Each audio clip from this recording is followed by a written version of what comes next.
ये वीडियो थोड़ी सी लंबी है लेकिन इसकी कहानी बहुत ही ज्यादा इंटरेस्टिंग है। वैसे ये एनिमे थोड़ा पुराना है, इस वजह से उसकी क्वालिटी शुरू में ज्यादा आपको थोड़ी अच्छी ना लगे, पर बाद में जाकर ये ठीक हो जाती है। तो मुझे बस 5-7 मिनट दीजिए इस कहानी को थोड़े अच्छे तरीके से समझाने के लिए। तो कहानी को बिल्कुल शुरू से शुरू करने से पहले एक चीज बतानी है कि इस वर्ल्ड में कई लो लेवल डेमंस है और टोटल 12 हेवनली डीमंस है, जो कि डीमन गॉड भी कहे जाते हैं। साथ ही साथ कहीं कहीं मैं मॉन्स्टर वर्ड का भी इस्तेमाल करूंगा, इसलिए आप इन्हें भी डीमंस मान लेना। तो अब कहानी की शुरुआत में हम देखते हैं कि हमारी सीरीज का जो मेन कैरेक्टर है उसकी मदर ने अभी अभी उसे जन्म दिया था, लेकिन तभी अचानक से उसके ऊपर बिजली गिर जाती है। इसी चीज से उसकी पूरी बॉडी जलकर खत्म हो चुकी थी, बस स्कल बचा हुआ था। लेकिन कमाल की बात यह है कि वो अभी तक मरा नहीं। वैसे इसके बाद अब हम एक दिन पहले का सीन दिखाया जाता है, जहाँ इन लोगों का जो मेन टेम्पल है याकीमारू के फादर मतलब मेन कैरेक्टर के फादर वहाँ पर गए हुए थे। वहाँ पर जाकर पहले तो वो वहाँ का जो मेन पंडित था उसे खत्म करते हैं और जो 12 हेवनली डीमंस गॉड के स्टैचूज थे उनके सामने आकर उनके साथ एक डील करते हैं। यहाँ पर वो खुद को ताकतवर बनाने के लिए अपने पहले सन को सैक्रिफाइस करने के लिए तैयार थे। 12 हेवनली डीमन गॉड ने उनकी बात मान ली, जिसके बाद अगले दिन जब हाकीमारू इस दुनिया में आया तभी उसके ऊपर बिजली गिर गई और सैक्रिफाइस पूरा हुआ। अब हाकीमारू के फादर वहाँ पर आते हैं और अपनी एक मेड से कहते हैं कि वो हाकीमारू को जाकर नदी में फेंक दे, जिससे कि अभी हाकीमारू जिंदा है तो वो मारा जाए, क्योंकि वो वैसे भी उसे नहीं पालना चाहते थे। अब उसकी जो मेड थी वो बिल्कुल ऐसा ही करती है, वो वहाँ से चली जाती है। पास की नदी के पास आकर जब वो हाकीमारू को नदी में फेंकने वाली थी तभी उसे एक बोट दिखती है। वो सोचती है कि क्यों ना वो इसी बोट में हाकीमारू को रख दे। तो अब वो जैसे ही उस बोट में हाकीमारू को रख बोट को आगे बढ़ाती है तो बोट जाने लगती है। अब वो वहाँ से लौट रही थी, लेकिन तभी एक डीमन आता है जो कि उसे खत्म कर देता है। उसी वक्त एक और ओल्ड मैन आते हैं जो कि बाद में फ्यूचर में जाकर हाकीमारू से मिलने वाले हैं। तो अभी वो ओल्ड मैन यहाँ उस डीमन को एक ही स्लैश में खत्म कर देते हैं। अब जब वो वहाँ से जा रहे थे तभी उनकी नजर उस बोट पर पड़ती है। उन्हें उस बोट के अंदर से एंशिएंट गॉड की एनर्जी महसूस होती है, लेकिन वो वहाँ से जाना ही पसंद करते हैं। अब यहाँ से सीन चेंज होता है, हम उसी टाइम का सीन देखते हैं, लेकिन एक दूसरी जगह पर जहाँ पर अभी एक वॉर चल रही थी। वॉर के दौरान एक जो सोल्जर था उसने अपनी वाइफ को खो दिया। वो उससे बहुत ही ज्यादा प्यार करता था, लेकिन अब इसके लिए इस दुनिया में कुछ नहीं बचा। लड़ाई के बाद वो खुद को भी खत्म करने का फैसला करता है और एक बड़ी सी खाई में कूद जाता है। लेकिन नीचे गिरने के बाद वो देखता है कि वो मरा नहीं, क्योंकि उसे भगवान ने बचा लिया हाकीमारू के लिए, क्योंकि सामने उसे एक बोट दिखती है। जब वो बोट के पास आता है तो उसे पता चलता है कि उसके अंदर एक स्कल रखा हुआ है, लेकिन वो स्कल जिंदा है। ये चीज देखकर वो आदमी पहले डर गया था, लेकिन बाद में वो फैसला करता है कि वो इस लड़के को पालेगा। अब यहाँ जब हाकीमारू थोड़ा थोड़ा बड़ा होता है तो उस आदमी को जानने को मिलता है कि हाकीमारू के अंदर कोई भी इमोशंस नहीं है। हाकीमारू को बिल्कुल बॉडी भी नहीं थी, इस वजह से उस आदमी ने ही उसे एक नकली स्किन और साथ ही साथ लकड़ी के बने हुए हाथ पैर दिए, जिससे कि वो चल पाए। अब हाकीमारू के पास सेंस भी नहीं थे, इस वजह से ना ही वो देख सकता था ना ही वो बोल सकता था, लेकिन देखने के लिए भगवान ने उसे एक एनर्जी टाइप की चीज दी है, मतलब उसे एनर्जी फोर्स दिखते हैं, जैसे नाइट विजन कैमरा में हिट दिखता है। इसी तरह से वो किसी की मदद से उस आदमी की ज्यादा मदद की जरूरत नहीं पड़ती थी। वो आदमी पहले एक सोल्जर रह चुका है, इस वजह से वो हाकीमारू को लड़ने के तौर तरीके सिखाता है। इस दौरान वो हाकीमारू का नाम हाकीमारू रखता है। अब हाकीमारू करीबन 16 साल का हो चुका था। उसने इतने डीमंस खत्म कर दिया था कि इसकी कोई गिनती नहीं है, और इसी वजह से उसकी गॉड पावर्स एक्टिवेट होने लगती है, जिसके कारण धीरे धीरे कर उसके रियल बॉडी ऑर्गन जनरेट होने लगते हैं। ये देखकर वो आदमी बहुत खुश था। वैसे अब हाकीमारू पूरे 16 साल का कंप्लीट हो चुका है, इस वजह से उसे अपनी आगे की जर्नी अकेले कंटिन्यू करनी होगी। वो घर से जाने वाला था, लेकिन जाने से पहले वो पहली बार उस आदमी के गले लगता है, क्योंकि धीरे धीरे अब हाकीमारू के अंदर भी इमोशंस आने लगे थे। अब असली कहानी यहाँ से शुरू होती है। हाकीमारू ने अपनी जर्नी कंटिन्यू कर दी थी, तो रास्ते में वो बिना खाए पिए चलता रहता है। वो एक गाँव में पहुंचता है, जहाँ पर एक ब्रिज के ऊपर से वो देखता है कि कुछ आदमी एक छोटे बच्चे को परेशान कर रहे हैं और उसे मार रहे हैं, लेकिन हाकीमारू का ध्यान अभी उनके ऊपर नहीं बल्कि पानी के अंदर छुपे हुए एक डीमन गॉड पर था। यहाँ पर वो डीमन गॉड अचानक से निकलकर उन आदमियों को खाने लगता है। हाकीमारू कुछ नहीं करता, लेकिन जब वो डीमन गॉड यहाँ उस बच्चे को खाने वाला था तभी हाकीमारू आगे बढ़कर उस डीमन गॉड को काट देता है, मगर ये थोड़ा मड टाइप का था, मतलब ये मिट्टी से बना हुआ था, इस वजह से डीमन इतनी आसानी से खत्म नहीं होता। वो अब हाकीमारू का पीछा करने लगता है उसे खाने के लिए, और हाकीमारू ब्रिज पर भाग रहा था। साथ ही साथ वो धीरे धीरे कर उस पूरे ब्रिज को डिस्ट्रॉय कर देता है और आखिरी में वो डीमन मारा जाता है। जैसे वो डीमन मारा गया था तो हम देखते हैं आसमान से फिर से एक बार बिजली गिरती है, और ये बिजली सीधा उसी डीमन गॉड के स्टैचू पर गिरी थी, जिससे पता चलता है कि वो डीमन गॉड मारा जा चुका है और अब इस दुनिया में सिर्फ 11 डीमन गॉड बचे हुए हैं। अभी जैसे ये डीमन गॉड मारा गया था तभी अचानक से हाकीमारू के चेहरे पर जलन होने लगती है और उसके चेहरे से वो नकली मास्क गिर जाता है। ये देखकर वो लड़का, उसका नाम वैसे डोरोरो है, वो थोड़ा सा हैरान हो गया था, लेकिन तभी अचानक से हाकीमारू के चेहरे पर स्किन जनरेट होना शुरू हो जाती है। इससे हमें जानने को मिलता है कि हाकीमारू जैसे ही किसी डीमन गॉड को खत्म करेगा तो उसे कोई एक सेंस मिल जाएगा। यहाँ डोरोरो और हाकीमारू के साथ में मिलकर इसी जर्नी को कंटिन्यू कर दिया था। रास्ते में डोरोरो समझ जाता है कि हाकीमारू देख नहीं सकता, लेकिन उसे हर चीज की एनर्जी महसूस हो जाती है। साथ ही साथ डीमंस के अंदर जो एनर्जी रहती है वो उसे रेड कलर की महसूस होती है। जब हम देखते हैं कि वो अभी एक घोड़े के अस्तबल में रुके हुए थे, क्योंकि रात थी, रात में आगे बढ़ना खतरनाक था। तभी वहाँ पर एक डीमन आता है। ये उन 12 डीमन गॉड में से नहीं है। ये डीमन उन्हें कुछ नहीं करता, बस ये एक बेल रिंग करता है और वहाँ से चला जाता है। उन्हें भी कुछ समझ में नहीं आया था था, लेकिन वो इग्नोर करते हैं। अगले दिन वो उसी गांव के प्रीस्ट के पास आते हैं और यहाँ पर आकर वो देखते हैं कि वो प्रीस्ट सो रही थी क्योंकि उसके पैर किसी डीमन ने काट दिए थे। वो प्रीस्ट कहती है कि मैं तुम्हारी ज्यादा कुछ मदद नहीं कर सकती, लेकिन उसी दौरान हाकिमारू एक डीमन को सेंस करता है, जिस वजह से उसने तुरंत ही अपने हाथ को मुंह से पकड़ते हुए तलवार निकाल ली थी और यहाँ पर वो सीधा उस प्रीस्ट के ऊपर हमला करने वाला था। लेकिन इतने में ही बाहर से कुछ गाँव वाले आते हैं और हाकिमारू और डोरोरो को पकड़कर जेल में डाल देते हैं। जेल में उनकी मुलाकात होती है मुनी नाम के एक ओल्ड मैन से, जो कि वही ओल्ड मैन है जिन्हें हमने कहानी की शुरुआत में देखा था। ये ओल्ड मैन हाकिमारू को यहाँ पर देखकर उसकी एनर्जी से पहचान जाते हैं कि हाकिमारू वही लड़का है जो कि उस बोट में था। वो यहाँ पर हाकिमारू और डोरोरो के पास आकर बताता है कि उसके पास भी एक एबिलिटी है जो कि हाकिमारू के पास है, मतलब उसकी आंखें खराब है लेकिन वो डीमन की एनर्जी को महसूस कर सकता है और उसने भी एनर्जी महसूस कर ली थी, इसलिए उसे भी जेल के अंदर बंद कर दिया गया। अब तभी वहाँ पर एक और डीमन आता है। वो डीमन यहाँ इन तीनों को मारने के लिए आया था, लेकिन हाकिमारू उसकी एनर्जी को पहले ही महसूस कर लेता है और आगे बढ़कर उसे खत्म कर देता है। इसके बाद वो सीधा उस प्रीस्ट के पास आते हैं। वो प्रीस्ट अब इन्हें देखकर तुरंत ही अपने डीमन फॉर्म में आ जाती है और हाकिमारू पर हमला कर देती है। उसके कई सारे टेक्निकल्स थे जिस वजह से हाकिमारू को थोड़ी सी प्रॉब्लम हो रही थी, लेकिन जब वो हाकिमारू को पकड़ लेती है उसी दौरान हाकिमारू अपनी दोनों तलवार से उसकी आंख काट देता है, जिस चीज में अब वो प्रीस्ट थोड़ी सी डर गई थी और हाकिमारू फिर से उस पर हमला करने वाला था। लेकिन तभी गाँव के लोग आते हैं और हाकिमारू को एक कपड़े में फंसा देते हैं और उस प्रीस्ट यानी कि उस डीमन से भागने को कहते हैं। वो वहाँ से भाग जाती है, लेकिन फिर हाकिमारू कपड़े से निकल कर तुरंत ही उसका पीछा करना शुरू कर देता है। वो लोग वहाँ सीधा बैम्बू फॉरेस्ट में आ गए थे, जहाँ हाकिमारू को उस प्रीस्ट से लड़ने में थोड़ी प्रॉब्लम हो रही थी। लेकिन इसी वक्त वो दूसरा डीमन वहाँ पर आता है जो कि हाकिमारू को वहाँ घोड़े के अस्तबल में बैल बजाते हुए दिखाता। वो यहाँ पर भी बैल बजाता है, जिस वजह से उस प्रीस्ट डीमन की नजर उस डीमन की तरफ जाती है और इसी चीज का फायदा उठाते हुए हाकिमारू वहाँ सामने से हट जाता है और इसके बाद वो हवा में आकर तुरंत ही उस डीमन को बीच में से काट देता है। अभी यहाँ पर वो डीमन पूरी तरह से मरा नहीं था, वो वापस से अपने हॉट फॉर्म में आ जाता है और उसे जानने को मिलता है कि हाकिमारू वही लड़का है जिसने उन्होंने सैक्रिफाइस के लिए चुना था, लेकिन वो 12 डीमन गॉड मिलकर भी उसे सैक्रिफाइस नहीं कर पाए। अब इस चीज पर गुस्सा आकर वो प्रीस्ट डीमन अपनी पूरी पावर दिखाने का फैसला करती है, पर इससे पहले ही हाकिमारू आगे बढ़कर उसे अपनी तलवार मार देता है और खत्म कर देता है। दूसरी तरफ हम देखते हैं कि वो दूसरा डीमन जो कि बैल बजा रहा था वो अचानक से वहाँ गायब हो जाता है और डोरोरो तुरंत ही उसकी तरफ भागता है। लेकिन जब डोरोरो वहाँ पहुँचता है तो उसे जमीन पर कुछ निशान दिखते हैं और जब वो मिट्टी हटाकर देखता है तो वहाँ पर बहुत सारा सोना रखा हुआ था। अब विलेज का जो हेड था वो बताता है कि वो डीमन के साथ मिलकर यहाँ पर आने वाले लोगों को लूट करते हैं और ये सोना उन्हीं का है। इसके बाद हाकिमारू और डोरोरो अपनी जर्नी आगे बढ़ाते हैं और जंगल की तरफ निकल पड़ते हैं। अभी हाकिमारू ने एक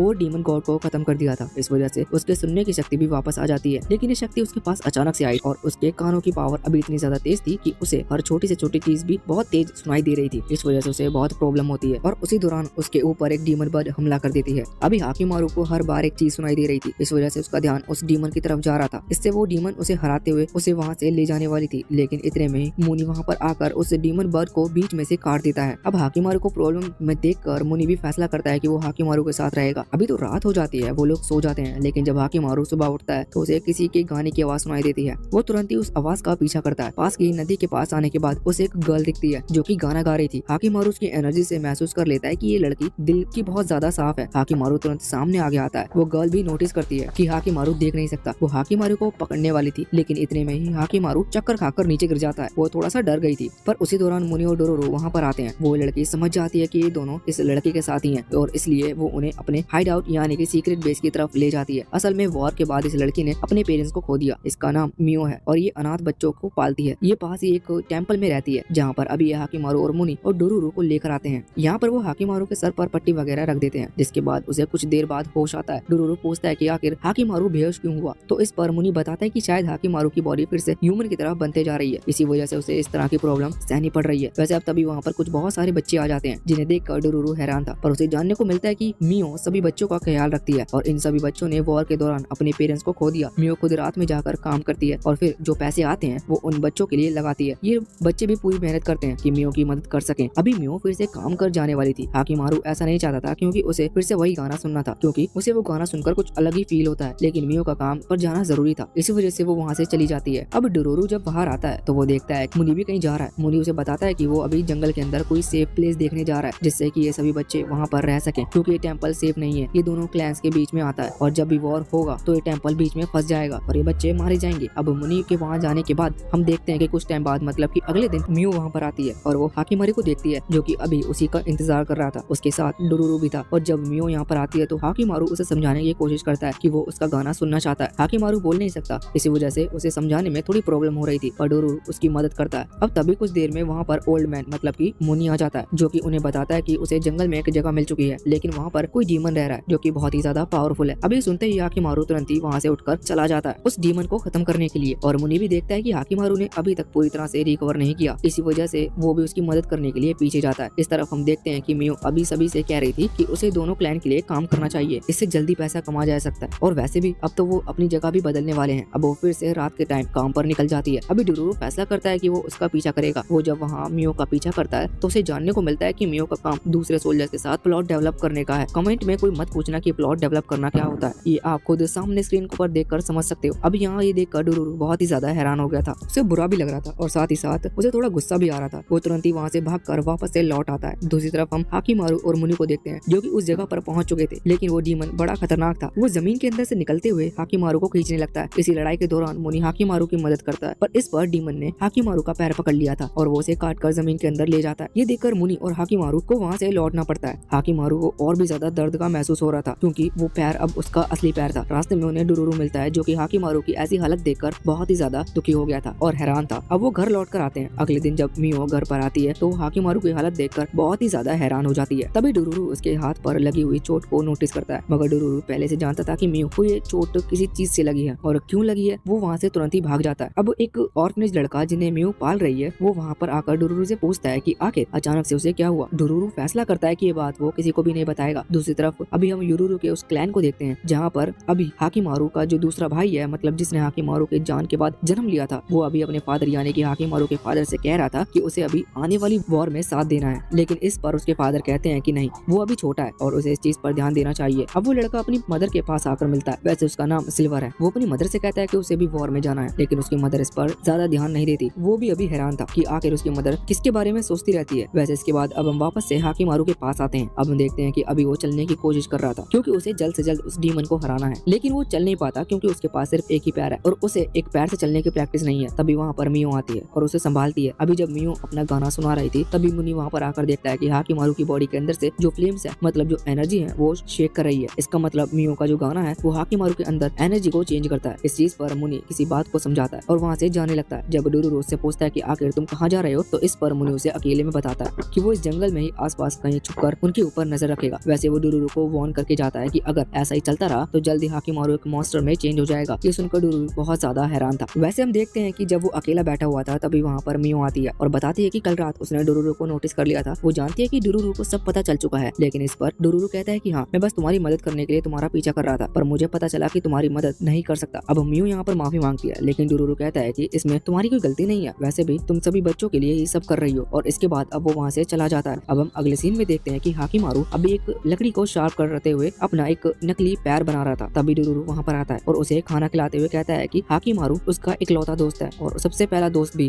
इस वजह से हाकिमारू कभी एक मॉन्स्टर में ना बदले। असल में उसके दिमाग में मुनि की कई बात घूम रही थी। हाकिमारू उसे प्रॉमिस करता है कि इसके बाद हाकिमारू नकली पैर बनाकर प्रैक्टिस करना शुरू कर देता है। कुछ टाइम बाद उसकी जब प्रैक्टिस पूरी तरह से कंप्लीट हो चुकी थी और उसे लग रहा था कि अब वो डीमन को हरा सकता है, तो वहाँ पर तुरंत ही वो मारने के लिए चला जाता। मियो वहाँ पर नहीं थी क्योंकि वो फिर से काम पर गई थी। रास्ते में एक दूसरा क्लैन का सोल्जर उसे देखता है। उसे लगता है कि मियो जरूर कोई स्पाई है जो कि एक क्लैन से खबर लेकर दूसरे क्लैन को देती है। इसी वजह से वो चुपचाप मियो का पीछा करना शुरू कर देता है। मियो जब घर पर आती है तो उसे जानने को मिलता है कि हाकिमारू अभी मॉन्स्टर से लड़ने के लिए गया है। ये सुनकर वो बहुत ही ज्यादा डर जाती है, लेकिन तभी वहाँ पर वो क्लैन के कुछ सोल्जर्स आते हैं और वो उन पर हमला करना शुरू कर देते हैं। दूसरी तरफ हम देखते हैं कि जब हाकिमारू उस डीमन के साथ लड़ रहा था तो उसे थोड़ी प्रॉब्लम हो रही थी, पर हाकिमारू इस बार पूरी तैयारी के साथ आया था। वो डीमन फिर से हाकिमारू के पैर को बाइट करने की कोशिश करता है, जिसके बाद हाकिमारू अपना लकड़ी वाला पैर सामने कर देता है और इसके बाद उछलते हुए सीधा उस डीमन की गर्दन को काट देता है, जिस वजह से वो डीमन वहीं पर मारा जाता है और उस डीमन गॉड का स्टैचू भी टूट जाता है। अब जब हाकिमारू वापस लौट रहा था तभी रास्ते में उसे डुरूरू मिलता है। डुरूरू देखता है कि हाकिमारू का जो दूसरा पैर था कटा हुआ वो फिर से रीजनरेट हो चुका है क्योंकि उसने एक डीमन गॉड को हरा दिया। लेकिन अब जब वो घर पहुंचते हैं तो वो देखते हैं कि वहाँ टेम्पल में आग लग चुकी है और जब वो ऊपर आकर देखते हैं उन्हें जानने को मिलता है कि दूसरे क्लैन के कुछ सोल्जर्स अभी सभी पर हमला कर रहे हैं। यहाँ पर उन्होंने लगभग जितने भी ऑर्फनेज बच्चे थे उन्हें खत्म कर दिया था, साथ ही मियो भी नीचे पड़ी हुई थी। ये देखकर वो दोनों ही हैरान हो जाते हैं। डुरूरू को लगता है कि वो मियो को बचा सकता है, इसी वजह से वो आगे की तरफ भागता है, पर तभी एक सोल्जर्स उसे रोक लेता है और जब वो डुरूरू पर हमला करने वाला था लेकिन उतने में ही हाकिमारू आगे आकर उस सोल्जर्स का हाथ बीच में से काट देता है और ये देखकर बाकी सोल्जर्स हाकिमारू को घेर लेते हैं और तभी डुरूरू वहाँ मियो के पास पहुंचता है और हाकिमारू को बताता है कि मियो मारी जा चुकी है। ये सुनकर हाकिमारू को बहुत ज्यादा गुस्सा आ गया था और उसने तुरंत ही तलवार निकालकर एक एक कर उन सभी सोल्जर्स को बहुत ही बुरी तरह से मारना शुरू कर दिया था। ये देखकर डुरूरू को खुद भी डर रहा था और उसे तुरंत ही मुनि की कई बात वो याद आती है कि कहीं हाकिमारू एक मॉन्स्टर ना बन जाए। है वो तुरंत ही आके आता है और हाकिमारू को रोकने लगता है। अभी सिर्फ एक सोल्जर्स बचा हुआ था जो कि उनका लीडर था। हाकिमारू उसे जाने देता है क्योंकि डोरोरो उसे मारने नहीं दे रहा था। डोरोरो यहाँ पर बात बदलते हुए कहने लगता है कि मियो मारी जा चुकी है। उसका सपना था कि वो अपने ऑर्फन बच्चों के लिए एक राइस फार्म क्रिएट करे और वो हाकिमारू को एक थैला देता है जिसमें कुछ राइस थे। और इसके बाद हाकिमारू यहाँ मियो को उठाता है और वो पहली बार एक वर्ड बोलता है। पहली बार इसलिए क्योंकि वो अभी तक नहीं बोल सकता था, लेकिन अभी अभी वो एक डीमन गॉड को मार कर आ रहा है। इसी वजह से अब उसकी बोलने की शक्ति भी लौट आई है। अभी वो दोनों वहाँ से जाने का फैसला करते हैं क्योंकि अब यहाँ टेम्पल में कोई भी नहीं बचा था, सब मारे जा चुके थे। वहाँ से लौटते वक्त उन्हें बस मियो का वो गाना सुनाई दे रहा था। लेकिन अब जो कुछ हुआ वो भूलना पड़ेगा। इन लोगों की जर्नी फिर से कंटिन्यू होती है। जब ये जंगल में जा रहे थे तो इन्हें कुछ अजीब अजीब सी आवाजें सुनाई दे रही थी। ये आवाज सच में बहुत अजीब थी और जंगल के जानवरों को तो बिल्कुल नहीं थी। और इस वजह से डोरोरो को ऐसा लगता है कि आवाज इसमें कहीं सुनी है। उसे शक था कि शायद कोई जंगल में प्लॉट डेवलप कर रहा है, लेकिन ऐसा कुछ नहीं था। वो गुस्से में जब आसपास पत्थर फेंकना शुरू करता है तो ऊपर की तरफ से एक आदमी नीचे गिरता है जो कि बिल्कुल पागलों की तरह बिहेव कर रहा था। उन्हें जानने को मिलता है कि ये पेड़ के ऊपर एक स्पाइडर डीमन है जो कि इस आदमी की लाइफ को एब्जॉर्ब करने की कोशिश कर रहा था। हाकिमारू तुरंत इस स्पाइडर डीमन से लड़ने की कोशिश करता है, लेकिन वो स्पाइडर डीमन अभी उतनी स्ट्रॉन्ग नहीं थी। इस वजह से वो ना लड़ते हुए वहाँ से छुप जाने के लिए भागती है। अब ये लोग उसे ढूंढ नहीं पा रहे थे, पर उसे ढूंढते ढूंढते उन्हें एक विलेज जरूर मिल गया था। यहाँ विलेज में एंटर करने से पहले ही उन्हें जानने को मिलता है कि यहाँ अंदर आने के लिए एक टिकट लगती है। दूसरी चीज, इस विलेज में एक किडनैपर छुपा हुआ है, इसलिए इन्हें उससे थोड़ा सा बचकर रहना होगा। अभी वैसे ये विलेज के अंदर से उस स्पाइडर को ढूंढने के लिए आए थे जिससे कि वो स्पाइडर किसी और को चोट ना पहुंचाए। अभी वो जो स्पाइडर वुमेन थी वो नॉर्मल एक हॉट वुमेन के रूप में एक आदमी को ढूंढती है और उसके सामने ऐसा प्रिटेंड करती है जैसा कि उसकी तबीयत बहुत खराब है। वैसे सच में उसकी तबीयत खराब थी। वो आदमी सोचता है कि वो उसकी मदद कर सकता है, इस वजह से वो उसे वहाँ से घर लेकर आता है।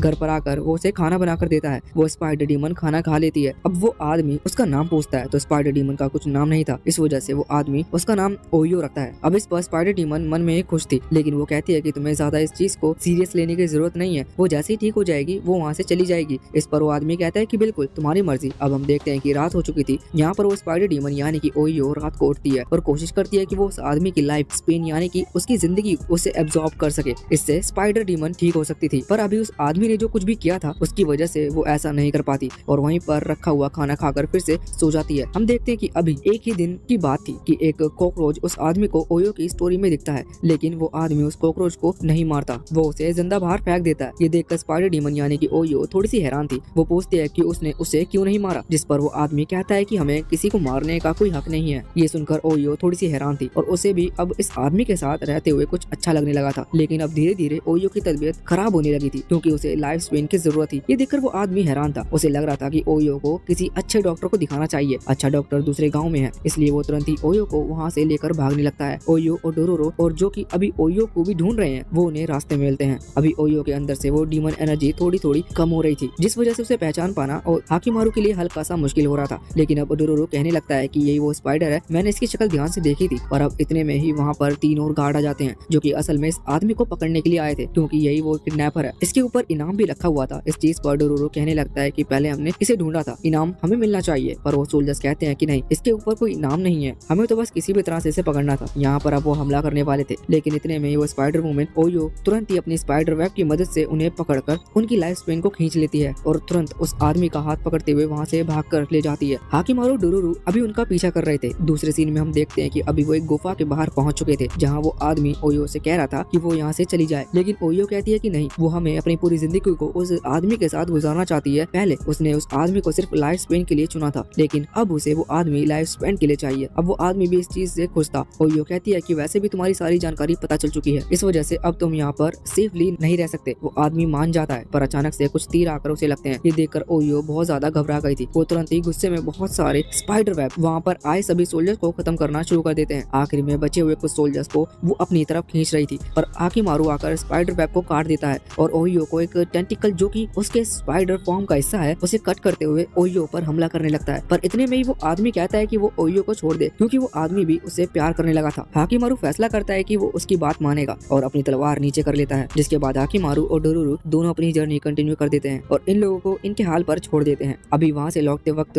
हाकिमारू के चेहरे पर एक स्माइल थी। ये देखकर डोरोरो थोड़ा सा हैरान था। वो कह रहा था तुम पहली बार स्माइल कर रहे हो। वैसे डोरोरो ये भी कहता है कि तुम मुझसे बात क्यों नहीं करते, जबकि तुम्हारे पास बोलने वाला सेंस तो उस डीमन को खत्म करने के बाद लौट आया था। अब हाकिमारू इस पर कुछ भी कहे इससे पहले ही वो सामने नोटिस करते हैं कि कुछ लोग एक लड़की को कुछ लकड़ी के ऊपर बिठा कर ले जा रहे थे, बिल्कुल वैसे ही जैसे कि हमारे यहाँ पर किसी को डोली सजाकर लेके जाते हैं। और वो लड़की भी उसी तरह से तैयार थी। इन्हें लगता है कि शायद उसकी शादी हो रही है, लेकिन वो लड़की थोड़ी सी दुखी लग रही थी। अब तभी वहाँ पर एक लड़का आता है जिसकी एज कुछ ज्यादा नहीं थी, पर वो अभी तीर निकालकर उन लोगों के ऊपर चला रहा था। डुरूरू यहाँ तुरंत ही उसे रोक देता है और कहता है कि वो किसी की वेडिंग को खराब क्यों कर रहा है। इस पर वो लड़का बताता है कि वो जो लड़की जा रही है वो उसकी बहन है और ये लोग उसे किसी मॉन्स्टर के पास छोड़ने जा रहे हैं। असल में उनके विलेज के ऊपर एक मॉन्स्टर ने हमला किया था और वो सभी को ना मारे, इसी वजह से उन्होंने फैसला किया कि वो किसी एक लड़की को मॉन्स्टर के पास भेजेंगे और इसके बदले मॉन्स्टर उन्हें कुछ नहीं करेगा। अब डुरूरू को कुछ समझ में नहीं आता कि आखिर एक मॉन्स्टर किसी लड़की का क्या करेगा, लेकिन फिर वो सोचता है कि वो इनकी मदद कर सकता है। वो कहता है कि मैं और हाकिमारू उस मॉन्स्टर को खत्म कर देंगे। इस पर वो लड़का कहने लगता है कि तुम्हारा बहुत बहुत शुक्रिया, पर तुम तो छोटे हो, क्या तुम सच में उस मॉन्स्टर को खत्म कर सकते हो? तो इस पर डुरूरू कहता है कि तुम इसकी चिंता मत करो, तुम बस ये बताओ कि तुम इस चीज के बदले हमें क्या दे सकते हो। इस पर वो लड़का अपने पास से कुछ चीजें निकालकर डुरूरू को दे देता है। वैसे उस लड़के का नाम शारू है। यहाँ डुरूरू देखता है कि उसने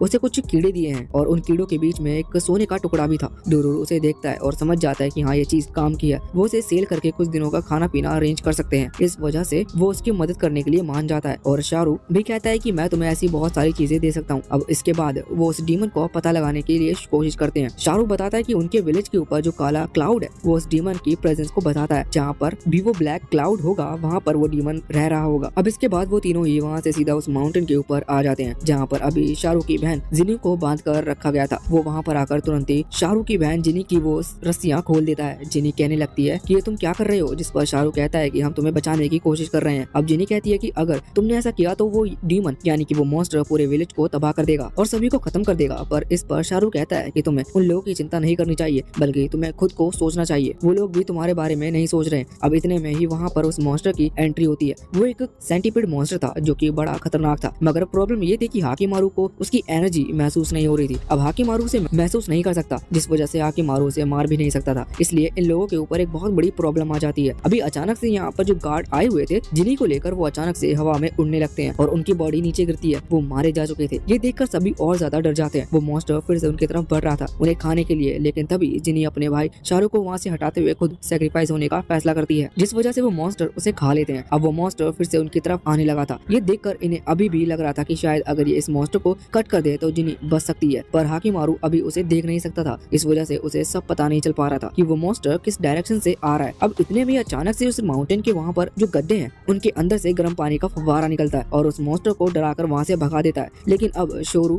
दुखी था क्योंकि उसकी बहन चली गई और वो ये बात मान चुका था कि अब उसकी बहन नहीं बच सकती। वो भी दुखी होकर तुरंत ही अपने घर आ जाता है। वो असल में एक गुफा में रहता है। डोरूरू को भी बुरा लग रहा था, इस वजह से वो उसे उसके पीछे आता है। अभी शारू को बहुत ही ज्यादा गुस्सा आ रहा था, इस वजह से वो किसी भी तरह से सेंटीपीड मॉन्स्टर से बदला लेना चाहता था और यहाँ पर डोरूरू भी चाहता है कि इस वजह से वो फैसला करते हैं कि वो मिलकर उस सेंटीपीड मॉन्स्टर को खत्म करेंगे। अब जब वो बाहर आते हैं तो वो देखते हैं कि कुछ जले हुए किसी के स्किन के टुकड़े गिर रहे थे। इस चीज पर वो समझ जाते हैं कि वो सेंटीपीड मॉन्स्टर धूप में नहीं रह सकता, यानी कि उसे हीट यानी आग से तकलीफ होती है। अभी लोग हाकिमारू के पास आते हैं मगर इन्हें पता चलता है कि हाकिमारू इस चीज में उनका कुछ भी मदद नहीं कर सकता, मतलब इस टास्क में वो उनके किसी भी काम का नहीं है। इसलिए अब उन्हें अकेले ही किसी तरह से उस सेंटीपीड मॉन्स्टर से लड़ना था। अब जैसे ही शाम या रात होती है तो तुरंत पूरा प्लान तैयार करते हैं। हम देखते हैं कि अभी डुरूरू और कुछ ब्राइड यानी कि दुल्हन के कपड़े पहनकर बैठा हुआ था, जैसे ही जिनी ने पहन रखे थे। इस चीज को देखकर वो मॉन्स्टर सेंटीपीड फिर से वहाँ पर आता है, लेकिन जब वो डुरूरू को खाने वाला था इतने में डुरूरू वहाँ से भाग जाता है। अभी वो मॉन्स्टर उसका पीछा कर रहा था, लेकिन डुरूरू पूरी स्पीड से भागता है और जाकर एक घंटे में छुप जाता है उस गड्ढे में। जब वो गर्म पानी निकलने वाला था उसके पहले ही डुरूरू वहाँ से हट जाता है। अब जब वो गर्म पानी बाहर आता है तो इतने में ही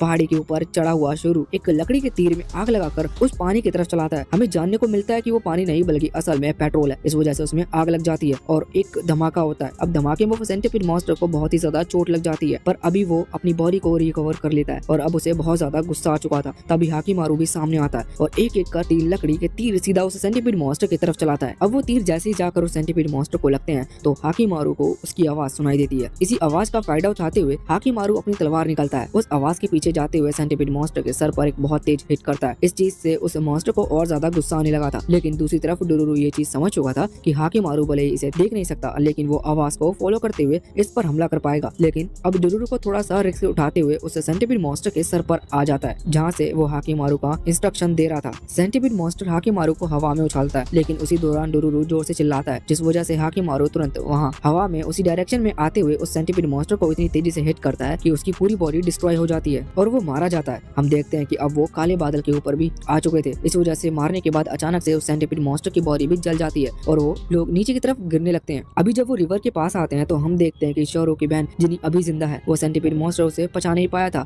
इस वजह से वो जिंदा बच गई। शाहरुख अभी उससे मिलकर बहुत ज्यादा खुश था। इस तरफ हम देखते हैं कि इस डीमन यानी कि इस मॉन्स्टर को हराने के बाद हाकिमारू को अपनी नाक मिल चुकी थी। असल में अभी तक उसके चेहरे पर उसकी नकली नाक लगी हुई थी, इस वजह से हाकिमारू पहली बार आसपास की चीजों को स्मेल कर पा रहा था। अब वहाँ से निकलने से पहले शुरू उसे प्रॉमिस की हुई चीजें यानी कि कुछ सोना देता है। जब डुरुरु उसे देखता है तो उसे पता चलता है कि ये कोई सोना नहीं बल्कि ये कुछ खाना है जो कि बिल्कुल गोल्डन तरीके का दिखता है। पर अभी डुरुरु हैरान था कि इनके पास बस इतना ही खाना है, फिर आखिर ये सर्वाइव कैसे करेंगे। तभी जिनी आगे आते हुए एक फ्लावर डुरुरु को देती है और वो मान जाता है। फिर वहाँ से वो लोग चले जाते हैं। रास्ते में अभी हाकिमारू पहली बार डुरुरु का नाम लेता है और अभी हाकिमारू हर चीज को स्मेल कर पा रहा था, इसलिए वो अब अचानक से डुरुरु के सर को भी स्मेल करने लगता है। डुरुरु को ये चीज बिल्कुल पसंद नहीं आती, वो हाकिमारू को दूर कर देता है, लेकिन इतने में ही डुरुरु अचानक से जमीन पर गिर जाता है। हाकिमारू हैरान था, वो डुरुरु को उठाता है, आसपास के गाँव में जाकर कुछ विलेजर से हेल्प मांगता है, पर वो सभी विलेजर बहुत ही ज्यादा रूड थे, इस वजह से वो उसकी मदद नहीं करते और कहने लगते हैं कि हम कोई डॉक्टर नहीं है, किसी डॉक्टर को ढूंढो। अब हाकिमारू डुरुरु को एक पेड़ के नीचे लिटा देता है। अब तभी वहाँ पर एक लेडी आती है जो कि किस्मत से एक डॉक्टर भी है, इसलिए वो तुरंत ही डुरुरु को अपने साथ लेकर जाती है। अब कहानी में अलग ही बदलाव आ जाता है। हमें जानने को मिलता है कि दोनों असल में एक लड़की है और वैसे हमें पता है कि वो एक अनाथ भी है, लेकिन हमें जानने को मिलता है कि डुरुरु को जो बीमारी है सेम यही बीमारी उसकी मदर को भी थी। अब ये बात भी यहाँ बाहर हाकिमारू को पता चलती है कि डुरुरु असल में एक लड़की है। इस तरह से दिखाता है कि उसे इस चीज से कोई फर्क नहीं पड़ता, इसलिए डुरुरु इस चीज पर खुश थी। अब इसके बाद सीन चेंज होता है और हमें हाकिमारू के फादर को दिखाया जाता है, जिनके क्लैन की हालत अभी थोड़ी खराब थी क्योंकि धीरे धीरे फसल खराब होती जा रही है और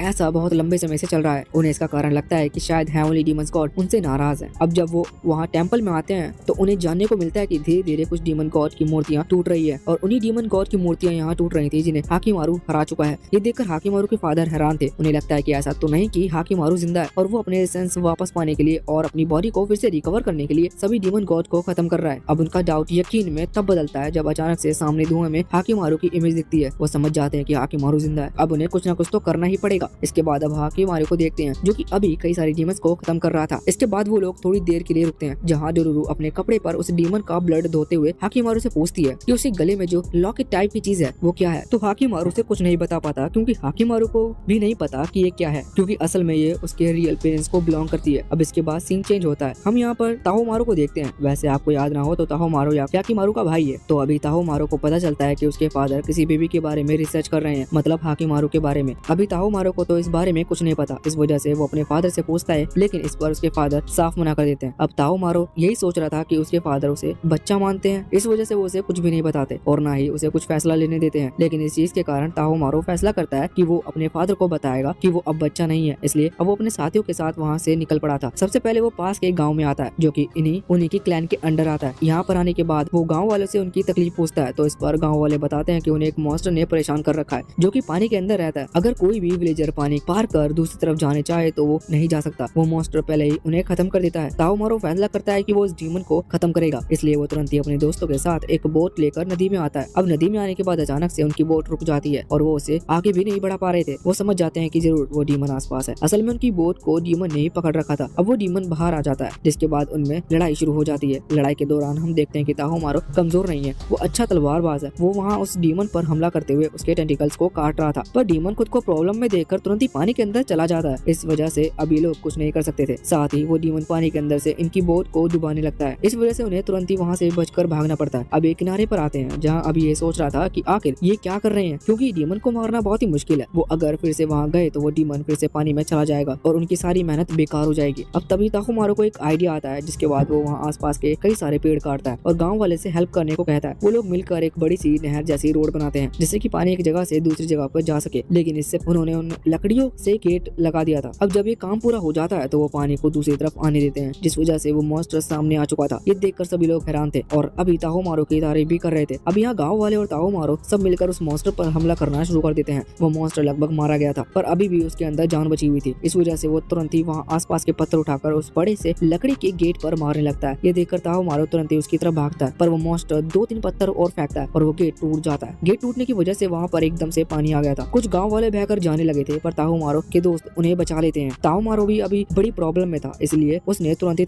अपनी तलवार जमीन में गड़ा दी थी, जिससे कि वो पानी के बहाव के साथ बहकर ना जाए। अभी वो मॉन्स्टर फिर से रिकवर हो गया था, इस वजह से इन पर हमला करने वाला था, लेकिन इतने में ही वहाँ पर कोई आता है और उस मॉन्स्टर को एक ही स्लाइस में खत्म कर देता है। ये और कोई नहीं बल्कि हाकिमारू था। अब यहाँ ताहोमारू हाकिमारू को देखकर शौक था। अब अब जब सिचुएशन अब ठीक हो जाती है वो तुरंत ही वो मॉन्स्टर तो मारा गया था। अब जब ये लोग कुछ अच्छे से बच जाते हैं, थोड़ी सांस वगैरह ले लेते हैं, तो यहाँ पर ताओमारो हाकिमारू से मिलता है। अभी हाकिमारू जो कि देख नहीं सकता था, वो ताओमारो के अंदर से जो एनर्जी है उसे देखकर हैरान था, क्योंकि उसे वो एनर्जी अपनी ही तरह सेम लग रही थी, क्योंकि असल में उसका छोटा भाई है। यहाँ पर ताओमारो हाकिमारू से पूछता है कि आखिर तुम हो कौन, यहाँ पे कैसे आए। लेकिन तभी डुरुरु गुस्सा करते हुए उससे कहती है कि तुम्हें इससे क्या, इसने तुम्हारी जान बचाई है, तुम्हें इसके लिए हमें पैसे देने होंगे। ये सुनकर ताओमारो तुरंत ही कुछ कॉइंस निकालता है और इन लोगों को दे देता है। अब डुरुरु यहाँ पर पूछती है कि क्या आसपास कोई गाँव है, क्योंकि उन्हें खाने की जरूरत है, तो वो वहाँ जाना चाहते हैं। ताओमारो इन्हें डायरेक्शन बता देता है अपने एक गाँव की। अब वो लोग वहाँ पहुँचते हैं। अब जब वो खाना खरीद रहे थे तभी उनकी मुलाकात होती है मुनि से। मुनि उन्हें देखकर हैरान था और सोच रहा था कि आखिर इन लोगों ने यहाँ तक का रास्ता कैसे तय कर लिया। अब बाद में तीनों अकेले बैठते हैं, जहाँ पर मुनि उनसे बात कर रहा था और मिलकर उनसे खुश था। लेकिन वो हाकिमारू के अंदर उस एनर्जी को महसूस करता है जो कि उसे धीरे धीरे बढ़ती हुई नजर आ रही थी। इसलिए जाते वक्त वो डुरुरु से पूछता है कि हाकिमारू के साथ तुम संभल कर रहना, क्योंकि ये जल्दी एक मॉन्स्टर में बदल सकता है और इसके बाद इसका खुद के ऊपर से कंट्रोल हट जाएगा। इसके बाद हम हाकिमारू के फादर को देखते हैं, जहाँ पर अभी ताहोमारू के जो साथी ताहोमारू के साथ गए थे वो यहाँ पर आकर हाकिमारू के फादर, जिसका नाम डैगो है, उसे बताते हैं कि वो एक लड़के से मिले जो कि एक विलेज के दूसरे विलेज के लिए ट्रैवल करता है और रास्ते में मिलने वाले डीमंस और मॉन्स्टर्स को खत्म करता है। ये सुनकर हाकिमारू के फादर समझ गए थे कि ये जरूरी है हाकिमारू है। साथ ही वहाँ पर हाकिमारू की मदर भी थी और वो ये चीज समझ गई थी कि शायद ये उनका बेटा है। अब यहाँ से सीन चेंज होता है। अब हाकिमारू और डुरुरु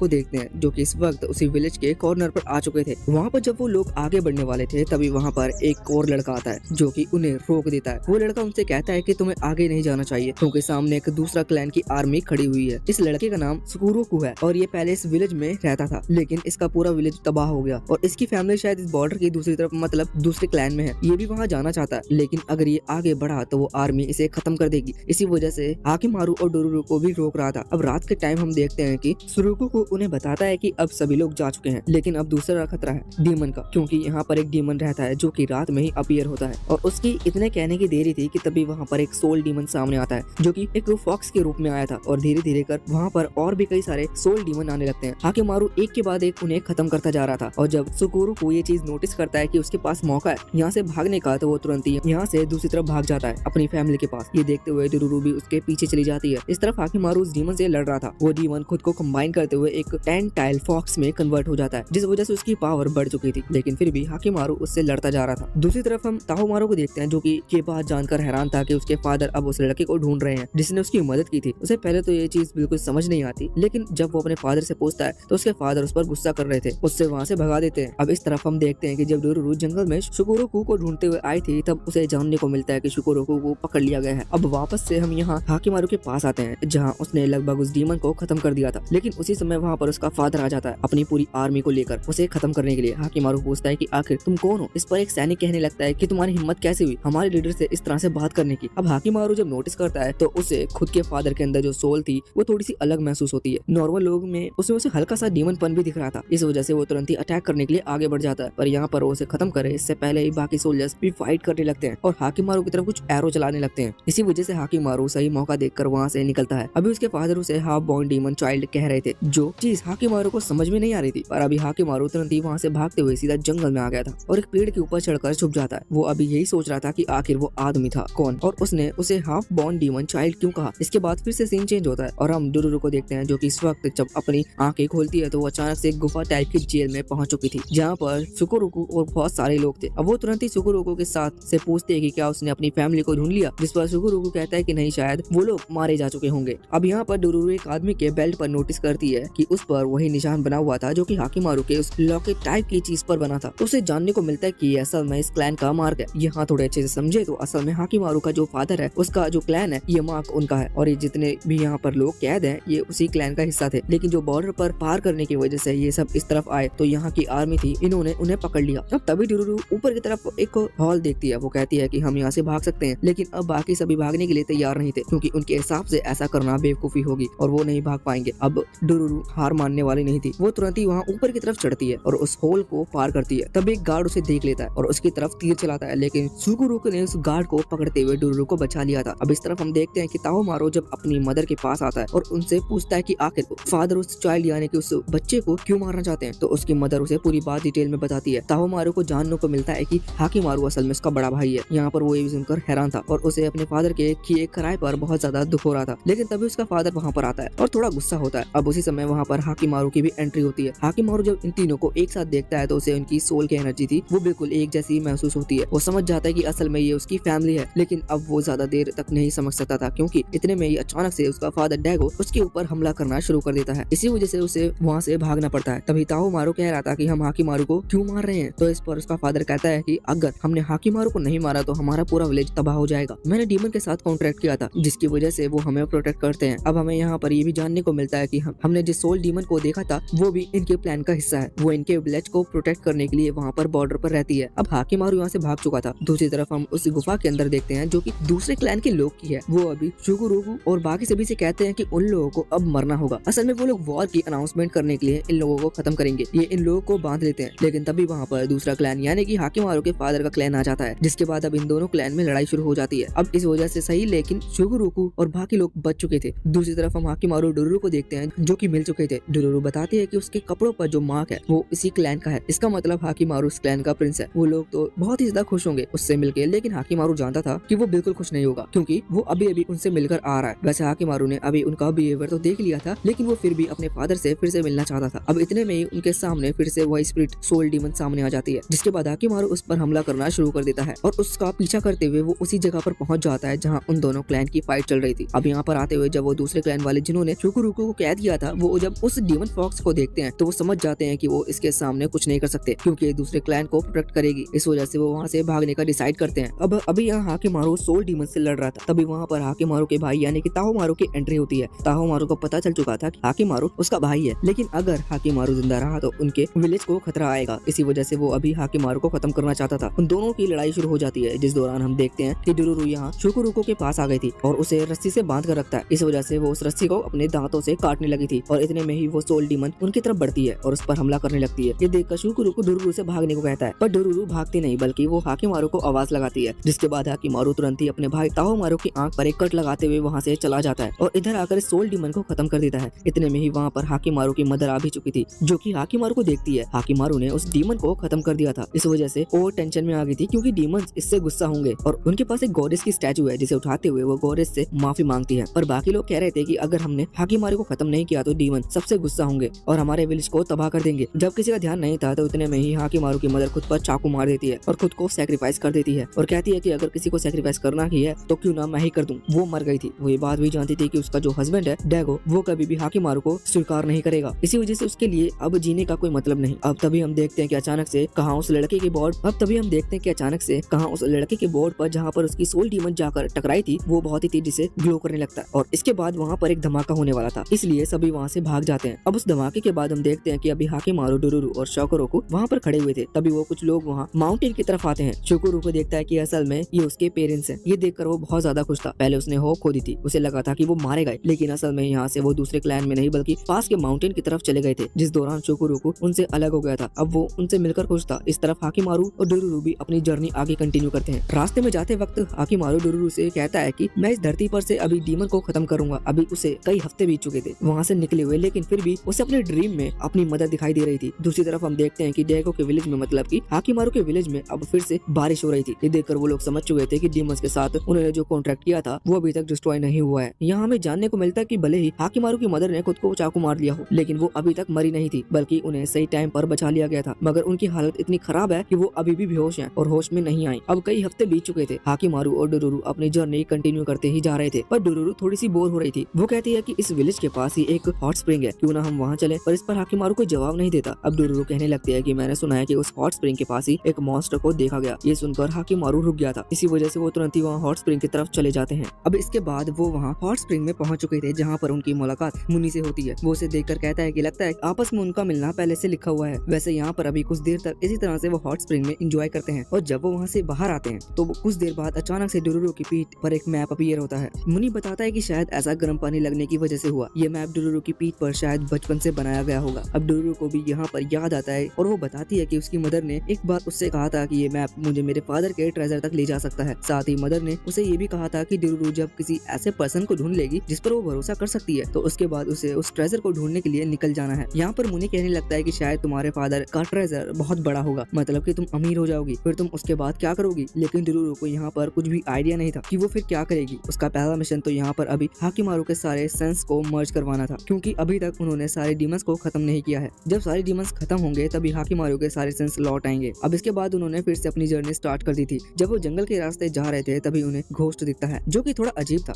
लेकिन उस घोस्ट के अंदर से कोई भी डेमोनिक एनर्जी नहीं निकल रही थी। इस वजह से हाकिमारू से कुछ नहीं करता। वो घोस्ट यहाँ डोरोरो को पकड़ लेता है, जिस वजह से डोरोरो डर गई थी। वो हाकिमारू से मदद मांगती है, पर हाकिमारू कहता है कि इसके अंदर से कोई भी डेमोनिक एनर्जी नहीं है, इस वजह से हमें इससे कोई खतरा नहीं है। अब जब वो इसी तरह से आगे बढ़ रहे थे तभी कुछ देर बाद वो घोस्ट गायब हो जाता है और उनकी मुलाकात होती है एक दूसरे आदमी से, जो कि उन्हें बताता है कि इस जंगल में घोस्ट घूम रहे हैं, उन्हें रात के टाइम यहाँ नहीं घूमना चाहिए। साथ ही वो आदमी इन्हें अपने साथ चलने को कहता है अपने घर पर। अभी उस आदमी को देखकर यहाँ डोरोरो थोड़ी सी डर रही थी, क्योंकि इस आदमी की आंखें बहुत ही डरावनी थी, पर फिर वो उसके साथ चले जाते हैं। हाकिमारू को उस आदमी के अंदर हल्की हल्की डेमोनिक एनर्जी महसूस हो रही थी, पर वो अभी कुछ नहीं करता। घर पहुंचने के बाद वो बैठे हुए थे, तभी डोरोरो और हाकिमारू उससे पूछते हैं कि आखिर इस जगह को क्या हुआ। तो इस पर वहाँ पर जो लेडी डांस कर रही थी वो हैरान हो जाती है और वहाँ से चली जाती है। अभी वो आदमी इन्हें बताना शुरू करता है। वो बताता है कि बहुत पहले यहाँ इस विलेज के अंदर एक नन हुआ करती थी, जिसने कई सारे बच्चों को पाल रखा था। सभी को लगता था कि वो एक अच्छी है, लेकिन वो उन बच्चों से काम करवाती थी। बाद में उसने उन बच्चों को दूसरे विलेज के लोगों को बेच दिया, जो कि बहुत गलत था। और जब वो मर गई तो हेवन ने उसे एक्सेप्ट नहीं किया और इस वजह से वो घोस्ट बनकर यहाँ घूम रही है। अब रात के टाइम हम देखते हैं कि हाकिमारू डोरोरो दोनों ही सो रहे थे। तभी डोरोरो कहती है कि उसे उस आदमी की बात पर बिल्कुल भी भरोसा नहीं है, जिस पर हाकिमारू कहता है कि मुझे भी नहीं। वैसे अब वो सो गए थे। तभी रात के टाइम डोरोरो की आंख खुलती है, उनके ऊपर एक बीस्ट हमला करने वाला था। ये देखते हुए वो तुरंत ही हाकिमारू को उठाने की कोशिश करते हैं, लेकिन हाकिमारू सो रहा था। पर अब जब वो बीस्ट हमला करने वाला था तभी हाकिमारू उठकर उस बीस्ट पर अटैक कर देता है। इतने में ही वहाँ पर एक और बीस्ट आता है और हमें जानने को मिलता है कि इस बीस्ट के अंदर से डेमोनिक एनर्जी निकल रही थी। इसका मतलब ये डीमन है। ये देखते हुए हाकिमारू तुरंत ही उस पर हमला करना शुरू कर देता है। वो डीमन भी समझ चुका था कि वो हाकिमारू को खत्म नहीं कर सकता। वैसे वो फीमेल डीमन है, इसका मतलब वो समझ गई थी कि वो हाकिमारू को खत्म नहीं कर सकती, इसलिए वो वहाँ से भाग जाती है। अगले सीन में हम देखते हैं कि वो आदमी जो कि हाकिमारू और डोरोरो को यहाँ पर लेकर आया था, वो उसी डीमन गर्ल से कह रहा था कि वो चिंता ना करे, वो हाकिमारू और डोरोरो को यहीं पर रोक के रखेगा। अगले ही दिन वो आदमी इन दोनों से कहता है कि ये गाँव तुम्हारे लिए सेफ है और यहाँ पर तुम्हें अच्छे भी लोग मिल सकते हैं, इसी वजह से तुम कुछ और टाइम यहाँ रुक सकते हो। जिसके बाद वो दोनों ही बात मान लेते हैं। अब हम देखते हैं कि डोरोरो विलेज की तरफ चली गई थी घूमने के लिए, जहाँ उसे बहुत अच्छे लोग मिलते हैं। वो बहुत अच्छे से उससे बात कर रहे थे, लेकिन उनका बिहेवियर बार बार अजीब होता जा रहा था। ये चीज वो सामने से नहीं दिखा रहे थे, पर डोरोरो ने ये चीज नोटिस कर ली थी। दूसरी तरफ हम हाकिमारू अभी उस आदमी से जो कि उन्हें यहाँ लाया था उससे कहीं जाते हुए देखता है, इसलिए अब वो वहीं उसका पीछा करने लगता है। दूसरी तरफ हम देखते हैं कि डोरोरो अभी वहाँ से वापस लौटने के लिए निकल रही थी, तभी उसे जंगल के अंदर एक ट्री हाउस टाइप की चीज दिखती है। वो तुरंत ही ऊपर जाकर देखती है तो उसे वहाँ पर बहुत सारे चावल रखे हुए दिखते हैं। वो सोचती है कि शायद गाँव वालों ने ये मुश्किल वक्त के लिए बचा कर रखे होंगे। वो उन्हें छोड़ती नहीं है और वहाँ से जाने लगती है, पर इतने में ही उसे एक और रास्ता दिखता है। वो तुरंत ही उस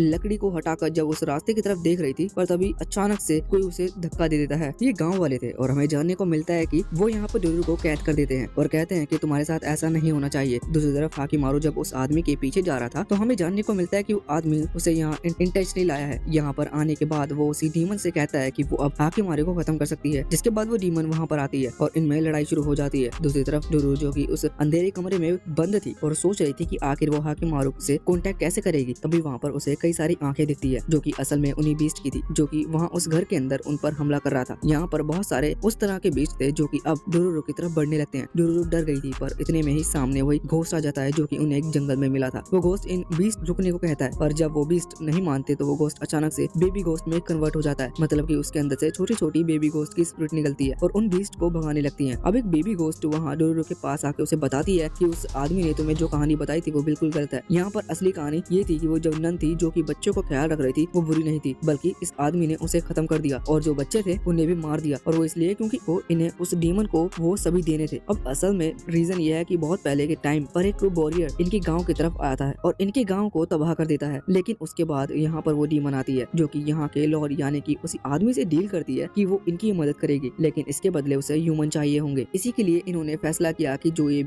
भी यहाँ से निकलेगा वो उसे उस डीमन को खिला देंगे, इसके बदले वो डीमन उनकी मदद करेगी। और अगर देखा जाए तो ये बिल्कुल हाकिमारू के फादर डैगो की तरह ही है। अब यहाँ डोरोरो की जान बच चुकी थी, इसी वजह से वो वहाँ से निकल आती है। दूसरी तरफ हम हाकिमारू उस डीमन से लड़ता है और उसका एक पंख काट देता है, जिस वजह से वो डीमन वहाँ से भागकर सीधा गाँव के पास के एक टावर की तरफ आ गया था। उसने वो टावर तोड़ दिया था, जिस वजह से वहाँ पर आग लग जाती है और धीरे धीरे कर पूरे गाँव जलने लगता है। ये आग जंगल के थ्रू उस ट्री हाउस में भी चली गई थी जहाँ पर वो चावल रखे हुए, यानी कि खाना भी अब बर्बाद होने वाला था। सभी गाँव वाले ये देखकर दुखी थे। डोरोरो यहाँ पर हाकिमारू से आकर मिलती है और हाकिमारू को सारी स्टोरी बताती है, जिसके बाद हाकिमारू समझ चुका था कि यहाँ का लॉर्ड भी असल में उसके फादर डैगो की तरह ही है। उसने भी सिर्फ खुद के लिए बाकियों को मारने का डिसाइड किया। अभी गाँव वाले अपना खाना जलते हुए देखकर बहुत ज्यादा दुखी थे, लेकिन हाकिमारू को इस चीज की कोई फर्क नहीं पड़ रहा था। उसे अभी उस डीमन को खत्म करना था। वैसे उस डीमन से लड़ते वक्त उसका एक पैर कट चुका था, इसी वजह से उसे चलने में दिक्कत हो रही थी, पर फिर भी वो किसी तरह से उस डीमन का पता लगाता है। अभी वो पानी के अंदर था, इस वजह से हाकिमारू एक बोट लेके जाता है। उसके हाथ में एक मशाल भी थी। जब वो उस डीमन से मिलता है तो वो डीमन के ऊपर वही आग फेंक देता है, जिस वजह से वो डीमन वहीं जलकर मारा जाता है। हाकिमारू अभी पानी के अंदर गिर गया था, लेकिन जब वो बाहर आता है तो उस डीमन को मारने की वजह से एक स्टैचू डिस्ट्रॉय हो जाता है, जिस वजह से हाकिमारू की जो फाइनल कॉर्ड थी वो रिकवर होने लगी थी। और इसके बाद डुरुरु को वो दोनों ही वहाँ उस गाँव से निकालने लगे थे। अभी गाँव वाले रो रहे थे, इस वजह से डुरुरु कह रही थी कि भले ही हमने उस डीमन को खत्म कर दिया, लेकिन इन गाँव वालों के साथ बुरा हुआ। पर हाकिमारू उसकी बात पर ध्यान नहीं देता और उसके दिमाग में भी यही चल रहा था कि अब अगला डीमन उन्हें कहाँ मिलेगा। अब कुछ देर आगे आने के बाद हाकिमारू नोटिस करता है कि डुरुरु उसके साथ नहीं है। वो देखकर हैरान था। दूसरी तरफ हम डुरुरु को देखते हैं, जो कि अपना रास्ता पहले ही बदल चुकी थी, क्योंकि वो समझ गई थी कि मुन्नी की कही हुई बात धीरे धीरे सच हो रही है। हाकिमारू बस अब डीमंस को खत्म करना चाहता है, उसे बाकी की फीलिंग्स में कोई मतलब नहीं है, इसलिए उसने रास्ता बदल दिया था। अब यहाँ से अलग स्टोरी शुरू होती है। मतलब हम देखते हैं कि जब डुरुरु आगे बढ़ रही थी तभी वहाँ पर कुछ लोग आते हैं जो कि डुरुरु को पहले से जानते थे। वो बताते हैं कि डुरुरु के फादर के लिए काम किया करते थे, क्योंकि उसके फादर बहुत रिच थे। अब डुरुरु इस बात से समझ चुकी थी कि ये लोग असल में उस ट्रेजर के लिए आए हैं। वो तुरंत ही अपनी शर्ट उतारकर अपनी पीठ दिखाती है कि उसकी चेस्ट पर कोई भी मैप नहीं है। असल में वो गर्म पानी की वजह से दिखता है, इस वजह से वो मैप वापस से गायब हो चुका था। ये देखकर पहले तो वो आदमी थोड़ा सा हैरान था, पर फिर वो अपनी आदमी से कहता है कि इसे फिर भी पकड़ लो, शायद हमें बाद में इससे कुछ जानने को मिले, क्योंकि जरूर उसकी मदर ने इसे कुछ बताया होगा। इसके बाद अब डुरुरु को पकड़कर वहाँ से ले जा रहे थे। डुरुरु उनसे पूछती है कि वो कहाँ जा रहे हैं, तो इस पर वो बताते हैं कि हम एक मिस्टीरियस आइलैंड पर जा रहे हैं, क्योंकि पहला मैप हमें वहीं का रास्ता बताता है। अब पहला मैप जो था वो असल में डुरुरु की मदर की पीठ पर था। ये सुनकर डुरुरु थोड़ी सी हैरान थी, पर फिर वो आदमी बताता है कि उन्होंने डुरुरु की मदर की ग्रेव को खोदकर और उन्हें निकालकर उस मैप के कागज पर बना लिया था। ये सुनकर डुरुरु बहुत ज्यादा गुस्सा आ जाता है, पर अभी वो कुछ नहीं कर सकती थी। ये लोग उसे पकड़कर सीधा ही वहाँ उस आइलैंड की तरफ ले आते हैं। अब उन्हें पहले उस आइलैंड पर पहुंचना था, जिसके लिए इन्हें पानी से होकर जाना पड़ता है, लेकिन इनके पास बोट नहीं है। अभी वैसे जो आगे का रास्ता है वो उस आइलैंड के आगे ही कंटिन्यू होगा, इसलिए ये आसपास देखते हैं कि तभी इन्हें एक गाँव दिखता है। जब वो वहाँ पर आते हैं पता चलता है कि ये गाँव पूरी तरह से तबाह हो चुका है, यहाँ पर कोई भी नहीं है। पर तभी उनके सामने एक लड़का आता है जो कि बताता है कि वो इस गाँव में रहा करता था, लेकिन कुछ लुटेरों ने आकर गाँव वालों को खत्म कर दिया और गाँव को तबाह कर दिया। किसी को भी उस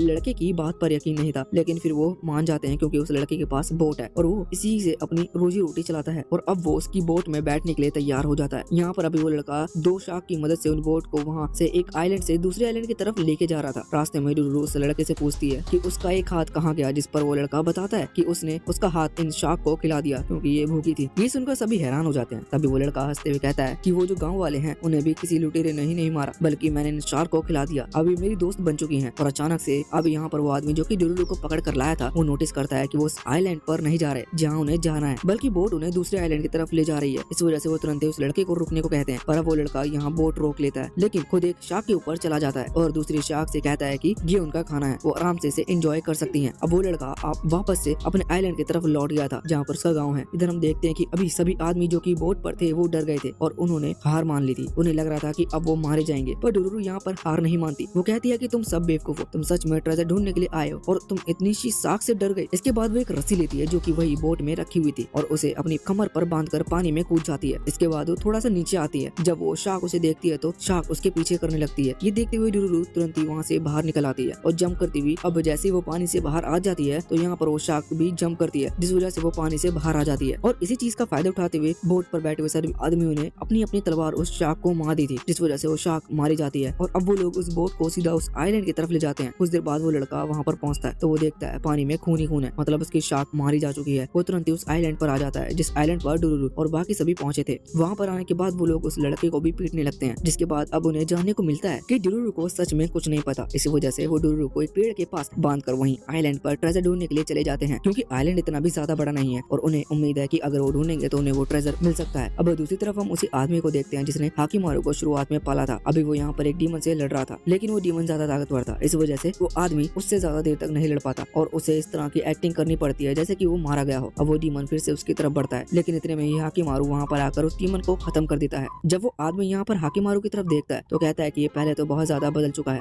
वो आदमी नोटिस करता है कि हाकिमारू की बॉडी पार्ट्स अब वापस आ रहे हैं और ऐसा शायद डीमंस को खत्म करने की वजह से हुआ है। हाकिमारू लड़ते हुए देख वो कह रहा था कि मैंने सच में एक मॉन्स्टर को पाला है। बाद में हाकिमारू यहाँ उस मॉन्स्टर से कहता है कि क्या वो आदमी उसके नकली पैर को ठीक कर सकता है। इस पर वो आदमी हाँ करता है और हाकिमारू को उस गुफा में लेकर आता है जहाँ पर वो रहता है। यहाँ में जानने को मिलता है कि यहाँ जाने के बाद वो हाकिमारू से पूछता है कि क्या तुम्हें अपने पेरेंट्स के बारे में पता चला, जिस पर हाकिमारू से हाँ कर और डिटेल में बात बताना शुरू करता है। हाकिमारू ने उसे भी बताया था कि उसके फादर ने डीमंस के साथ ये कॉन्ट्रैक्ट किया था कि हाकिमारू की लाइफ के बदले डीमंस उसके विलेज को प्रोटेक्ट करेंगे। इससे वो आदमी ये समझ जाता है कि अगर हाकिमारू इसी तरह से डीमंस को खत्म करता रहा तो इससे डेगो का विलेज तबाह हो जाएगा। वो हाकिमारू का पाँव ठीक करने से मना कर देता है। ये सुनकर हाकिमारू हैरान था, लेकिन इतने में ही हम देखते हैं कि अचानक से वहाँ गुफा के दरवाजे के सामने बहुत सारी मिट्टी आ जाती है, जो कि नेचुरल हुआ था, पर अब वो लोग वहाँ से बाहर निकल सकते हैं। दूसरी तरफ हाकिमारू की मदर को उस इंसिडेंट के बाद आज पहली बार होश आया था। ताओमारू वहाँ जब आ रहा था तभी उसका गार्ड उससे कहता है कि तुम्हारी मदर को होश आ चुका है, लेकिन ताओमारू इस चीज पर ज्यादा ध्यान नहीं देता। वो अभी यही सोच रहा था कि किस तरह से हाकिमारू को खत्म किया जाए जिससे कि उनका विलेज बच जाए।